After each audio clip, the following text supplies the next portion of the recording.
Hello students, good morning.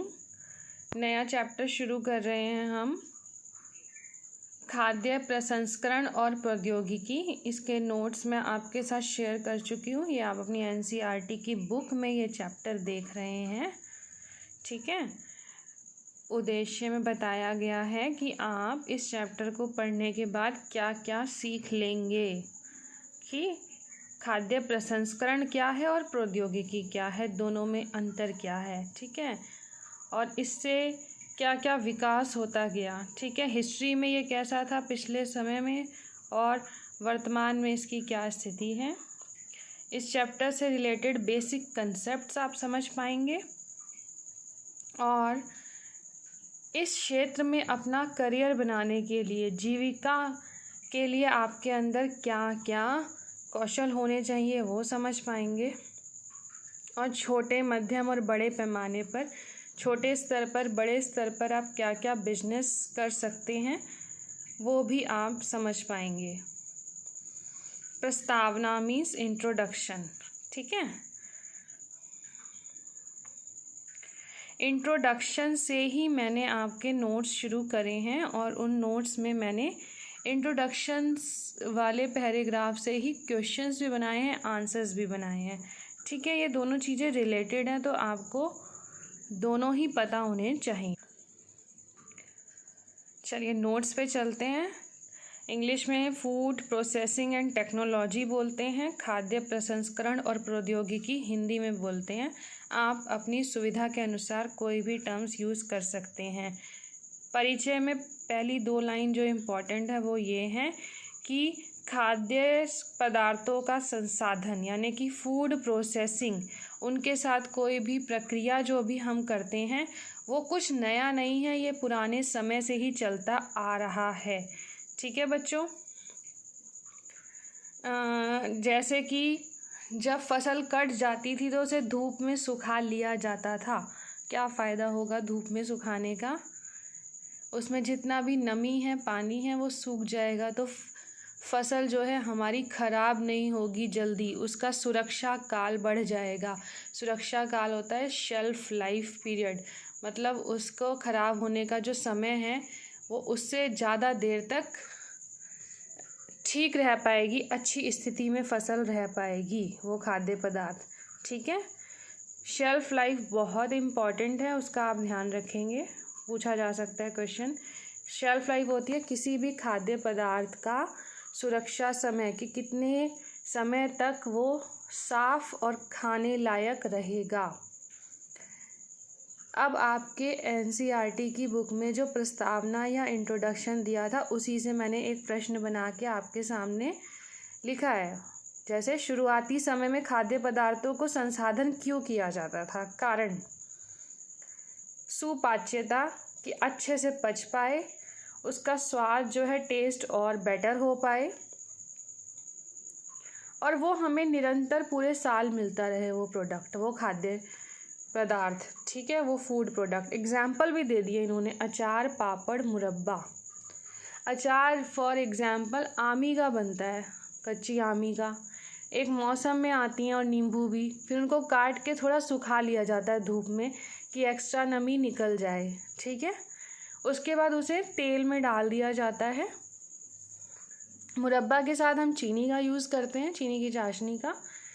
तो इस तरीके से पूरे साल हमें फल और सब्जियों से बने खाद्य पदार्थ भी, जो फूड प्रोसेस्ड हमने किया, संसाधित किया है, वो पूरे साल हमारे पास आपूर्ति रहती है और टेस्ट भी बेटर रहता है। पापड़ को भी हम बना सकते हैं धूप में सुखा के, ठीक है। तो ये कोई नई प्रक्रिया नहीं है कि एकदम से कोई नई टर्म आ गई है, ये शुरू से ही चलती चली आ रही है। आगे चलते हैं। आजकल सुविधाजनक खाद्यों बोल दो या आप खाद्य पदार्थों बोल दो, एक ही बात है। अधिक प्राकृतिक मतलब नेचुरल फूड्स, आजकल ऑर्गेनिक फूड की बहुत बात होती है, ठीक है, जिसमें केमिकल्स ना हो, रसायन ना हो, पेस्टिसाइड्स, कोई भी कीटनाशक ना हो, ताज़े खाद्य पदार्थों, सुरक्षित खाद्य पदार्थों, स्वास्थ्यवर्धक जो हेल्थ के लिए भी लाभदायक हों, पर्याप्त सुरक्षा काल वाले, यानी कि जिनका शेल्फ लाइफ एडिक्वेट हो, पर्याप्त हो, ये नहीं कि बहुत जल्दी ख़राब हो जाए, ऐसे खाद्य पदार्थों की मांग बहुत बढ़ रही है। क्यों बढ़ रही है? उनके कारण इन्होंने दे दिए। उन्नत परिवहन कि अब ट्रांसपोर्ट की सुविधाएं ज़्यादा हो गई हैं, तो ऑब्वियसली ऐसे खाद्य पदार्थ आराम से इधर से उधर पहुंचाए जा सकते हैं। संचार मतलब मीडिया के जरिए नॉलेज बहुत बढ़ रही है ग्राहकों की, और बढ़ते औद्योगिकरण, और अब जो है फैक्ट्रीज, इंडस्ट्रियलाइजेशन बहुत ज़्यादा हो गया है। ठीक है, तो इससे भी ग्राहकों की जो कस्टमर्स हैं, उन उपभोक्ताओं की ना आवश्यकताएं भी विविध हो गई हैं, अलग अलग प्रकार की हो गई हैं। जैसे मुझे सॉल्ट चाहिए तो लो सोडियम सॉल्ट चाहिए, ठीक है, क्योंकि लाइफस्टाइल बदल रहा है, ग्राहक भी जागरूक हो गए हैं। अब क्वेश्चन ना उल्टी तरीके से भी आ सकता है, तो आप ध्यान रखेंगे। जैसे मैंने आंसर लिखा है उसको क्वेश्चन बना सकते हैं, फिर आपको आंसर में क्या लिखना पड़ेगा, सुनो ध्यान से। उन्नत परिवहन और संचार और बढ़ते औद्योगिकरण ने ग्राहकों की आवश्यकताओं को विविध कर दिया, और इससे किस चीज़ की मांग बढ़ गई, तब आप आंसर में लिखेंगे सुविधाजनक खाद्य पदार्थों की, प्राकृतिक खाद्य पदार्थों की, ताज़े खाद्य पदार्थों की, और सुरक्षित एवं स्वास्थ्यवर्धक खाद्य पदार्थों की, और ऐसे खाद्य पदार्थों की जिनका सुरक्षा काल, शेल्फ लाइफ भी ज़्यादा हो, उनकी मांग बढ़ गई। ठीक है, इस इंट्रोडक्शन के बाद, इतना 2 क्वेश्चंस तक करने के बाद, फिर एक क्वेश्चन और आ गया कि वैज्ञानिकों को भी प्रेरणा मिल गई। क्या प्रेरणा मिल गई? क्योंकि उपभोक्ता जो है वो जागरूक हो गया, वो अच्छी क्वालिटी वाला प्रोडक्ट चाहता है और डिमांड करता है, और जिसमें पोषक तत्व भी हों। पोषक तत्व का मतलब बच्चों आप जानते हो, जो खाद्य पदार्थों में होते हैं protein, carbohydrate, fats, different vitamins, अलग अलग प्रकार के vitamins A, D, E, K, B, C, और मिनरल्स, खनिज लवण। खनिज लवण भी आप जानते हैं, आयरन, लोहा, कैल्शियम, आयोडीन, ठीक है, जिंक, बहुत सारे हैं। इन पोषक तत्वों भी उन खाद्य पदार्थों में रहें और सुरक्षित रहें। तो वैज्ञानिकों को प्रेरणा मिल गई कि हमें अब ऐसे ही खाद्य पदार्थ बनाने हैं जैसी मांग आ रही है। ठीक है, जो विशिष्ट क्रियात्मक गुणों वाले हों। क्रियात्मक गुणों से मतलब बेटा कि फंक्शनल फूड, मतलब कुछ उनमें क्वालिटीज़ हों फंक्शनल, जो ऐसा करती हैं। जैसे लो सोडियम सॉल्ट होता है, ग्रीन कलर का पैकेट होता है टाटा का सॉल्ट का, लो सोडियम, उससे क्या होता है, ब्लड प्रेशर लो रहता है। ठीक है, भाग दौड़ भरी ज़िंदगी में या जो बच्चे बढ़ते हुए होते हैं उनको प्रोटीन की आवश्यकता होती है, तो कॉम्प्लान बनाया गया। ठीक है, बड़े लोगों के लिए, एडल्ट्स के लिए प्रोटीन एक्स बनाया गया, मसल्स के लिए। तो इस तरह के जिनके अलग अलग फंक्शंस हो, कार्य हों। टेस्ट के अनुसार भी डिमांड बढ़ गई है। उपयुक्त गाढ़ेपन वाले से मतलब क्या होता है, गाढ़ेपन का क्या मीनिंग होता है? गाढ़ेपन का मीनिंग होता है कि उसकी कंसिस्टेंसी, कितना पतला कितना गाढ़ा होना चाहिए, जल्दी ख़राब नहीं होने वाला होना चाहिए, आसानी से पैक होने वाला होना चाहिए, भंडारित मतलब स्टोर होने वाला, और परिवहन मतलब जिसको ट्रांसपोर्ट भी किया जा सके। तो यही वैज्ञानिकों को बनाने की प्रेरणा मिली जैसे जैसे डिमांड आती गई। उदाहरण भी हैं यहाँ पे, बिस्किट्स हैं, ब्रेड हैं, अचार पापड़ है, तरकारी होता है करी, सब्जी की ग्रेवी, मांसाहारी व्यंजन, और अल्पाहार। अल्पाहार मीन्स स्नैक्स। ठीक है, स्नैक्स का एग्जांपल दे सकते हो आप, मकैन, करिश्मा कपूर का ऐड आता है ना, रेडी टू ईट। मैंने ये एक्टिविटी दी थी, काफ़ी बच्चों ने कर ली है, मैंने देख लिए थे नोट्स आपके जो आपने मुझे भेजे थे।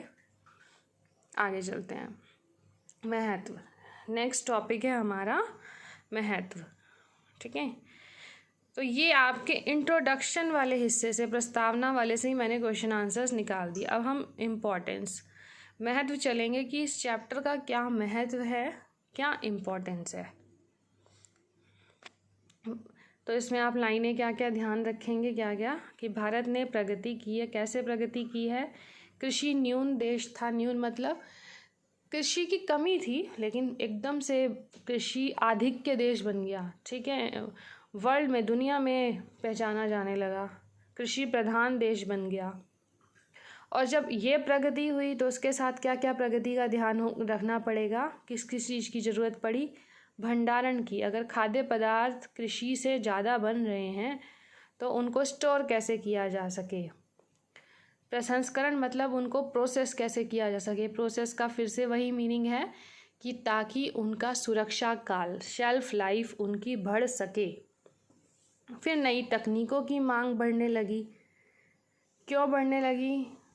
उसका कारण ये है कि लोगों का जीवन शैली, लाइफ स्टाइल में बदल गया। आवागमन में वृद्धि, आना जाना बहुत ज़्यादा होने लगा और वैश्वीकरण के विभिन्न उत्पादों की मांग बढ़ी। वैश्वीकरण मतलब जब आना जाना बढ़ गया तो लोग एक दूसरे देशों में, क्षेत्रों में ट्रैवल करने लगे, तो पैकेट फूड, ऐसे फूड जिनका सुरक्षा काल लंबा हो, जो जल्दी ख़राब ना हो, जो इजीली स्टोर किए जा सके, जो इजीली लाए जा सके और रास्ते में खाए जा सके, दूसरे क्षेत्रों के जो खाद्य पदार्थ हैं उनकी मांग बढ़ने लगी। तो फिर नई तकनीकी भी बनने लगी।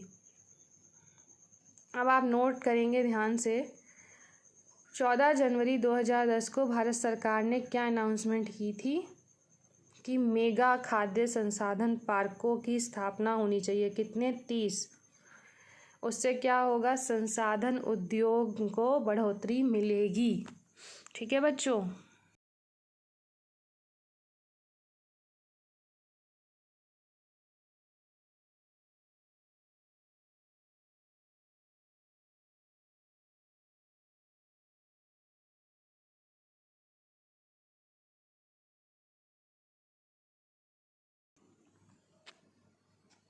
अब ये देखो, ये मैं आपको फ़ोटो दिखा रही हूँ, मेगा फूड पार्क की फ़ोटो है ये। कहाँ में है? इंडिया में। ठीक है, इसका मतलब क्या है? फूड प्रोसेसिंग पार्क, खाद्य संसाधन पार्कों का मतलब क्या है और इसको खोलने के क्या फ़ायदे हैं? ऐसा क्यों सरकार ने सोचा? मिनिस्ट्री ऑफ प्रोसेसिंग ने, जो खाद्य संसाधन मंत्रालय है, उसने सोचा कि हम फूड पार्क्स बनाएंगे देश में 2012 तक 30 उनकी स्थापना होनी चाहिए। लेकिन इससे फ़ायदा क्या होगा वो आप बच्चे मुझे ढूंढ के बताएंगे। ठीक।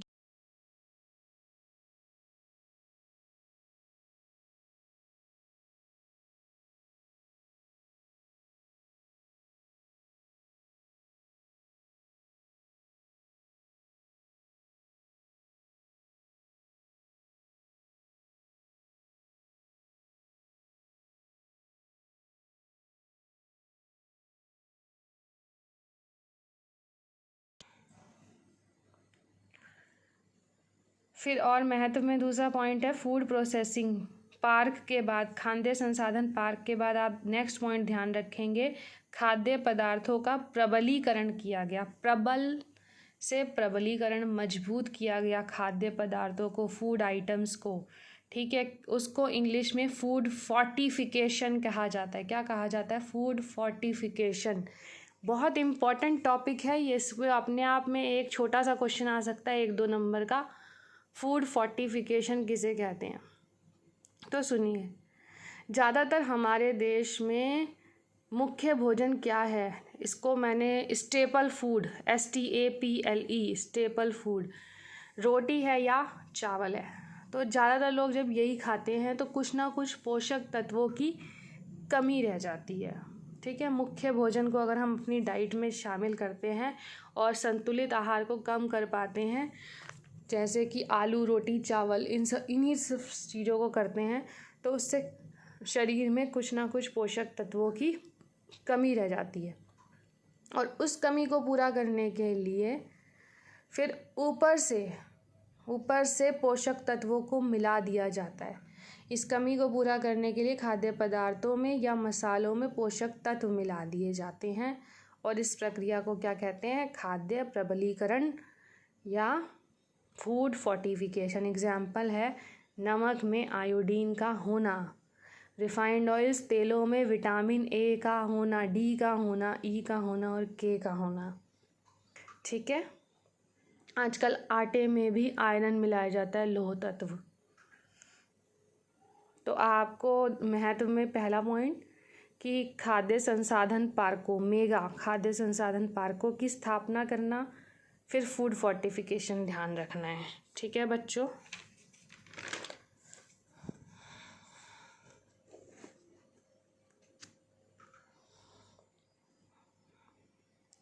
आगे चलते हैं। दिन प्रतिदिन हृदय और मधुमेह के रोगियों की बढ़ती जनसंख्या के कारण वैज्ञानिक खाद्य पदार्थों में क्या परिवर्तन कर रहे हैं? अब आप ये सोचो, मैंने ये प्रश्न आपको दिया था फूड फोर्टिफिकेशन के बाद। खाद्य प्रबलीकरण का मतलब होता है पोषक तत्वों को मिलाना, लेकिन अगर हृदय और मधुमेह जैसी परेशानियां हैं, इस तरह की दिक्कतें हैं, तो क्या हम खाद्य पदार्थों में पोषक तत्वों को कम भी कर सकते हैं? हाँ, इसमें बस वही बताया गया है। तो इसका आंसर आपकी बुक में है। कहाँ मिलेगा आंसर? देखो अब आप।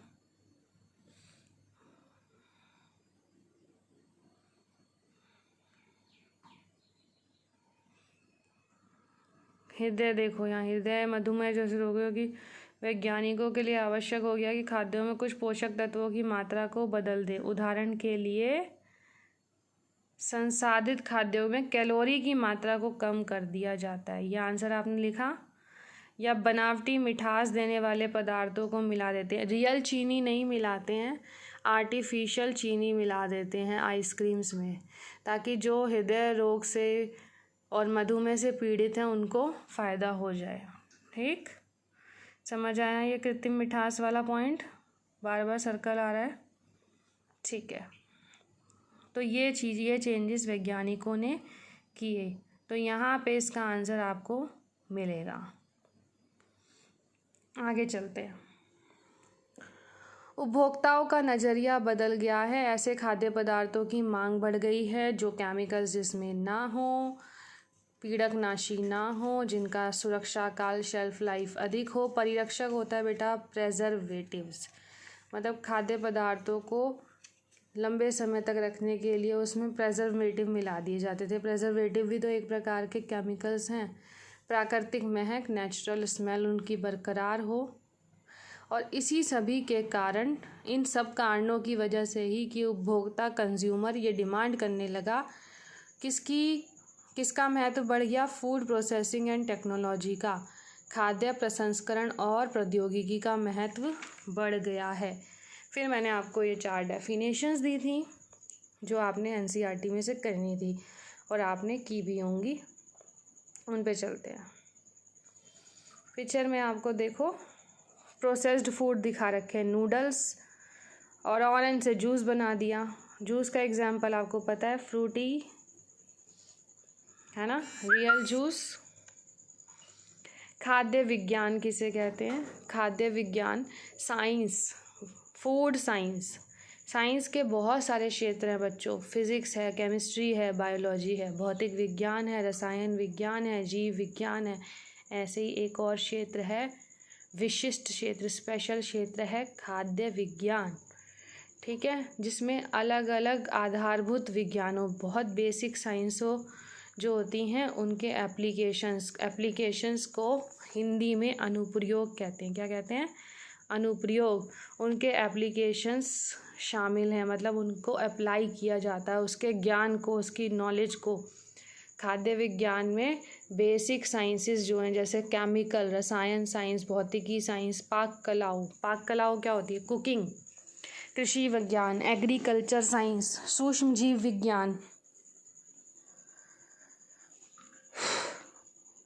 विज्ञान, माइक्रोबायोलॉजी। ठीक है, इन सबको शामिल किया जाता है। यह एक बहुत व्यापक विषय है, बड़ा क्षेत्र है। इसमें कहाँ से लेके कहाँ तक काम किया जाता है। फसल कट गई या नॉन वेज पे चलते हैं, पशु वध हो गया, ठीक है, उसके बाद भोजन पकाने, उसको इस्तेमाल करने, उपभोग मतलब खाने तक खाद्य के सभी तकनीकी पहलू जुड़े। यानी कि फसल कटने के बाद क्या होगा, धूप में सुखाना, छटाई, सफाई, पिसना, उसके बाद उसका क्या बनेगा, फिर उसे खाया जाएगा तो उसमें क्या क्या कमियां आएंगी, उसमें क्या केमिकल मिलाना है, कौन से पोषक तत्व नष्ट होंगे, कौन से ऐड करने हैं, ये सब चीज़ें इसी में पढ़ते हैं हम लोग, ठीक है।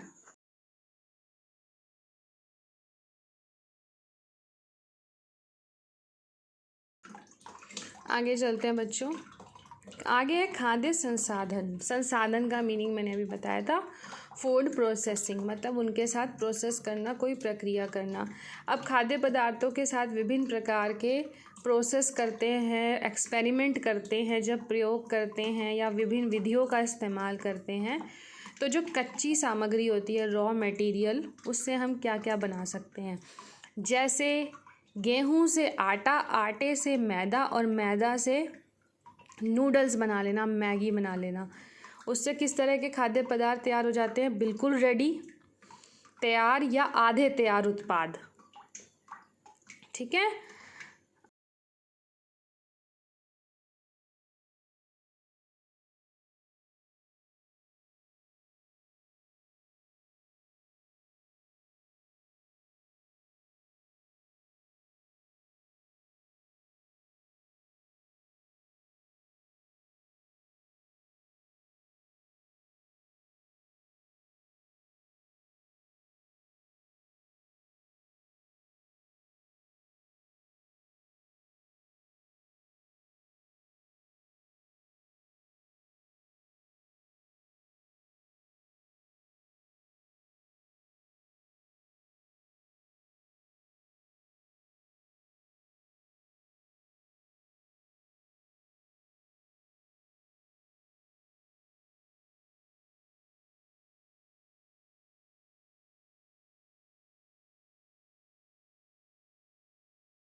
आधे तैयार उत्पाद। आगे हैं खाद्य संसाधन के लिए पौधों और अथवा जंतुओं से प्राप्त अच्छी गुणवत्ता वाले कच्चे माल की आवश्यकता होती है।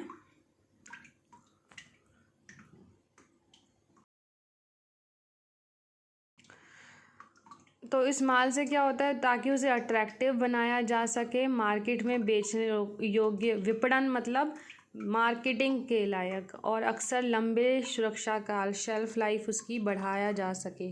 अब बेटा लास्ट है आपका फूड टेक्नोलॉजी। टेक्नोलॉजी में ना एक इंजीनियरिंग यूज़ होती है, फूड इंजीनियरिंग यूज़ होती है। इंजीनियरिंग को हम अभियांत्रिकी भी बोलते हैं, खाद्य अभियांत्रिकी शब्द आया है, ठीक है। इसमें ना फूड बिल्कुल रेडी टू मोड प्रोडक्ट में जो मशीनें यूज़ हो रही हैं, टेक्निक्स यूज़ हो रही हैं, टेक्नोलॉजी यूज़ हो रही हैं, नई नॉलेज जो यूज़ हो रही है अपडेटेड, उसमें ना लॉज, कानून क्या है खाद्य को लेके, ठीक है। किस चीज़ की मिलावट करनी है, परमिटेड कलर्स मतलब जिनकी परमिशन है या तो नहीं करनी है, परमिटेड प्रेजर्वेटिव्स मतलब जो संरक्षित पदार्थ होते हैं वो भी जिनकी परमिशन दी हुई है कानून के हिसाब से, इन सब बातों का विशेष ध्यान रखा जाता है, ठीक है। फूड प्रोसेसिंग में प्रोडक्ट बदल दिया जाता है, किसमें, रेडी टू ईट में, बिल्कुल खाने लायक, या हाफ रेडी टू ईट में। और फूड टेक्नोलॉजी खाद्य प्रौद्योगिकी में टेक्निक्स, मशीन्स, इंजीनियरिंग और फूड लॉस, कानूनी नियमों, आर्थिक ज्ञान मतलब लोग खरीद पाएंगे या नहीं, हम इतना महंगा प्रोडक्ट बना देंगे तो, ठीक है। क्वांटिटी, मात्रा, चलो महंगा है, कम क्वांटिटी में सस्ता बना दें, इन सब बातों का विशेष ध्यान रखा जाता है, राइट।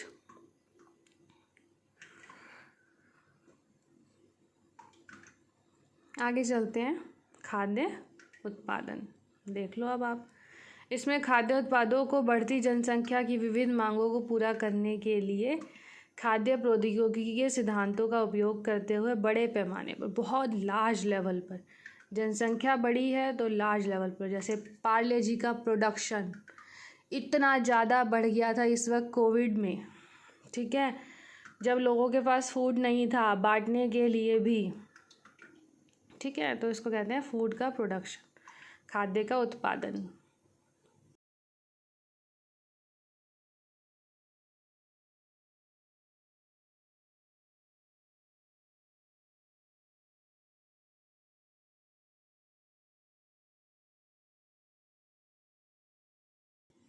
आगे चलते हैं बच्चों, खाद्य संसाधन और प्रौद्योगिकी का विकास, food processing and food technology कैसे कैसे उसका विकास हो गया, बढ़ती चली गई हमारे देश में, कहाँ से शुरू हुई थी, कहाँ पे है इस वक्त, सिचुएशन क्या है, वो हम पढ़ते हैं। मैंने इसके नोट्स आपके साथ शेयर किए हैं, यहाँ पे आ जाइए।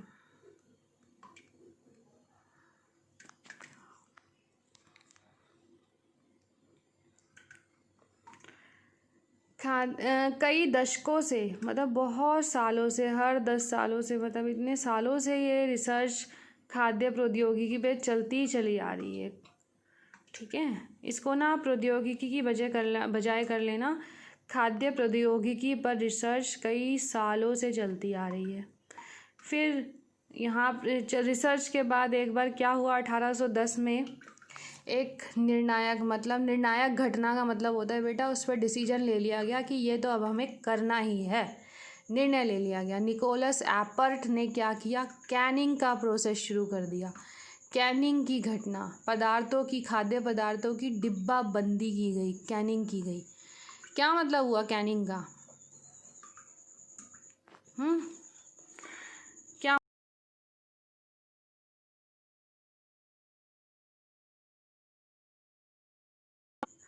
समझ आया गूगल पे देख के कैनिंग का मतलब बच्चों? ऐसे ही आप लोग भी सर्च किया करो, देखो आपके सामने ही कर रही हूँ।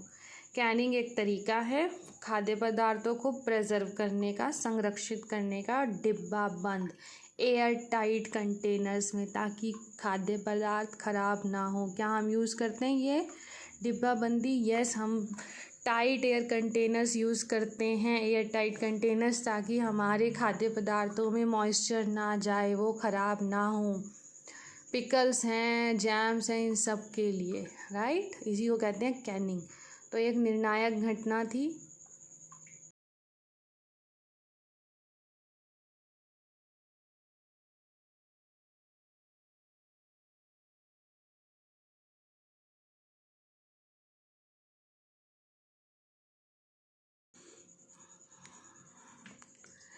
फिर विकास में क्या हुआ, आगे क्या चला, आगे क्या बात आई नहीं समझ, वो ये आया कि 1864 में लुईस पाश्चर ने वाइन को ख़राब होने से बचाने के तरीके निकाले। वाइन क्या है? अंगूरी शराब, अंगूर से बनती है। अल्कोहल, सिरका, बियर, ये सब बड़ी जल्दी ख़राब हो जाते हैं दूध के खट्टा होने पर। लुईस पाश्चर ने ज़्यादातर अपनी रिसर्च किन पे की? सूक्ष्म जीवों पे, और उनकी बढ़ती हुई जो एक्टिविटी होती है जिससे खाद्य पदार्थ खराब हो जाते हैं, उन पे उन्होंने अपनी रिसर्च की। लुई पाश्चर को देखेंगे आप,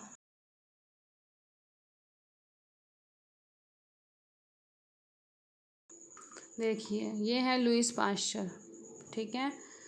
फ्रांस के एक बायोलॉजिस्ट हैं, जीव वैज्ञानिक हैं, ये माइक्रोबायोलॉजिस्ट भी हैं, सूक्ष्म जीव वैज्ञानिक भी हैं, केमिस्ट, और इन्होंने केमिस्ट भी पढ़ा है, रसायन भी पढ़ा है। तो इनकी जो रिमार्केबल एक्टिविटी थी वो थी पाश्चराइजेशन, देख रहे हो पाश्चराइजेशन, ठीक है, और माइक्रोबियल फर्मेंटेशन की। जो सूक्ष्म जीवों से चीज़ें खराब हो जाती हैं वो खराब नहीं होनी चाहिए, तो इस पर उन्होंने रिसर्च किया। उन्होंने रोग उत्पन्न करने वाले जीवों को नष्ट करने के लिए पाश्चुरीकरण विधि विकसित करी। पाश्चुरीकरण विधि बहुत ही क्रांतिकारी कदम था भाई फूड प्रोसेसिंग इंडस्ट्री में। खाद्य संसाधन जो ये इंडस्ट्री है उसमें बहुत ही क्रांतिकारी कदम था, क्योंकि अगर सूक्ष्म जीवों पे काबू ले लिया फ़ायदा हो जाएगा। ठीक है, तो दूध को इसीलिए उबाला जाता है बार बार। तो आप ना विकास में शॉर्ट में की टर्म्स मैंने लिख दी हैं रेड में, देखो। शोध 1810 में कैनिंग की प्रक्रिया, फिर लुई पाश्चर की रिसर्च, और फिर लुई पाश्चर के शोध करने से बार बार सूक्ष्म जीवों पे पाश्चुरीकरण की प्रक्रिया का विकास हुआ। ठीक है, अब है खाद्य प्रौद्योगिकी के प्रयोग। ये इसी में ही है विकास में कि हम इसको कहाँ कहाँ उपयोग करते हैं। सबसे पहला उपयोग 20वीं सदी में सेना की ज़रूरतों के लिए। भाई सेना जब युद्ध लड़ने जाती थी तो उनको पैकेज्ड फूड ही तो दिया जाता था, तो इसलिए किया गया। विश्व युद्धों में अंतरिक्ष में स्पेस में लोग जा रहे हैं, तब इसका इस्तेमाल किया गया, है ना। और फिर उपभोक्ताओं की विभिन्न उत्पादों की जो बढ़ती मांग है, तब खाद्य प्रौद्योगिकी के विकास को और अधिक प्रोत्साहित किया गया। वर्किंग वुमेन आने लगी, वो काम बाहर का करने लगी, तो उनको भी ज़रूरत पड़ी कि उनके किचन में रेडी टू मेड प्रोडक्ट्स होने चाहिए, जूसेस होने चाहिए, इंस्टेंट सूप्स, तो उनको फ़ायदा हो गया। फूड टेक्नोलॉजी ने और किस चीज़ पे ध्यान दिया? पोषण संबंधी मुद्दों पर। लोग हेल्थ कॉन्शियस बहुत हो गए, न्यूट्रिशन कॉन्शियस हो गए, ध्यान रखने लगे हेल्थ का अपनी।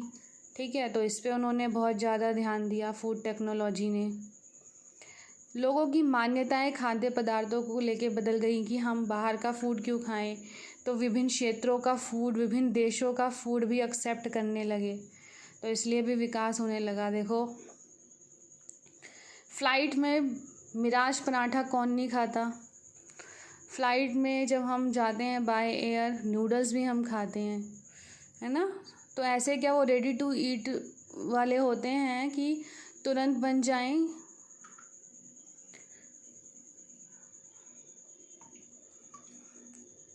खाद्य प्रौद्योगिकी के विकास के साथ हर मौसम में पाए जाने वाले खाद्य उत्पादों की मांग बढ़ती चली गई। हरी सब्जियां हर मौसम में मिलने लगीं,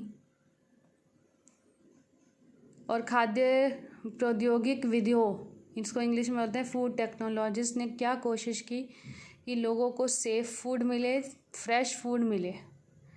21वीं सदी में खाद्य प्रौद्योगिकी विदों के सामने एक बड़ी चुनौती थी, और खाद्य प्रौद्योगिकी से क्या लाभ हुए, ये 2 क्वेश्चन इम्पॉर्टेंट हैं जो मैंने आपको बोला स्वयं करें।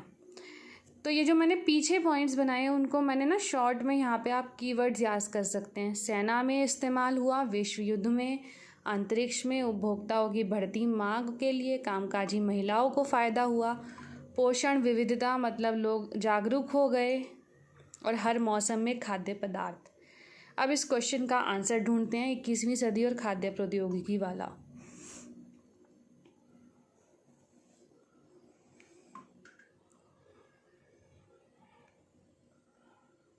मिला यहाँ बच्चों?